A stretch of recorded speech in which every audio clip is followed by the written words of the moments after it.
കോഴിക്കോട് അരീക്കാട് ചുഴലിക്കാറ്റിൽ റെയിൽവേ ട്രാക്കിലേക്ക് 3 മരങ്ങൾ കടപുഴകി വീണു. റെയിൽവേ ട്രാക്കിന്റെ വൈദ്യുതി ലൈൻ തകർന്നിട്ടുണ്ട്. ട്രെയിൻ സർവീസ് മണിക്കൂറുകളോളം തടസ്സപ്പെട്ടു. വീടിന്റെ മേൽക്കൂര പാകിയ ഷീറ്റ് റെയിൽവേ ട്രാക്കിലേക്ക് പറന്നു വീണു. സലാം മുഹമ്മദ് വിവരങ്ങൾ നൽകും. സലാം, വൈദ്യുതി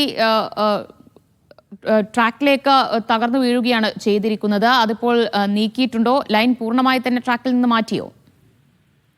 വിദ്യ, ഇപ്പോൾ ഒരു ട്രാക്കിലൂടെ മാത്രമാണ് ട്രെയിൻ ഗതാഗതം പുനഃസ്ഥാപിച്ചിട്ടുള്ളത്. അല്പസമയം മുമ്പ് മംഗളൂരു തിരുവനന്തപുരം സെൻട്രൽ എക്സ്പ്രസ് കടത്തിവിട്ടിരുന്നു. ഷൊർണൂർ ഭാഗത്തേക്കുള്ള ട്രാക്കാണ് ഇപ്പോൾ ഭാഗികമായി പുനഃസ്ഥാപിച്ചത്. വലിയ ചുഴലിക്കാറ്റ് തന്നെയാണ് കോഴിക്കോട് അരീക്കാട് ഭാഗത്ത് ആഞ്ഞടിച്ചത്. അതിലാണ് റെയിൽവേ ട്രാക്കിലേക്ക് 3 മരങ്ങൾ കടപുഴകി വീണത്.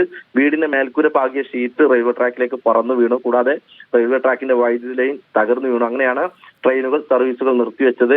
ജാംനഗർ എക്സ്പ്രസ് എന്ന് പറയുന്ന ട്രെയിൻ കേവലം 200 മീറ്റർ മാത്രം അകലെ എത്തി നിൽക്കുമ്പോഴാണ് ഈ മഴക്കൊപ്പമുള്ള കൊടുങ്കാറ്റിൽ 3 വൻമരങ്ങൾ ട്രാക്കിലേക്ക് കടപുഴകി വീണത്. ആ സമയത്ത് അല്പസമയം ആ ട്രെയിൻ കുറച്ച് നേരത്തെ ആയിരുന്നെങ്കിൽ മഹാദുരന്തമായിരിക്കും ഉണ്ടാവുക. ഏതായാലും ഇപ്പോൾ ഭാഗികമായി ഒരു ട്രാക്കിലൂടെയുള്ള ട്രെയിൻ ഗതാഗതം പുനഃസ്ഥാപിച്ചിട്ടുണ്ട്.